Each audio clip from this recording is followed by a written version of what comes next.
In this Twitch tutorial, you will learn how to link your Twitch account to your YouTube channel. To get started, first of all, open the Twitch website, and then log into your Twitch account.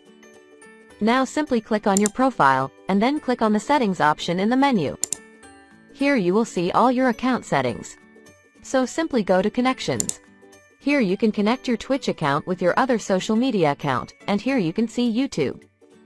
It says, by connecting your YouTube account, you acknowledge and agree that information you choose to share will be uploaded to YouTube and may be viewed by YouTube and other YouTube users. Also, your YouTube account information may be used by Twitch. Twitch will not publicly display your YouTube account information. If you no longer want to share this information, please disconnect your YouTube account. So, if you want to connect your YouTube, click on the Connect option. Then select your channel and allow all the permissions.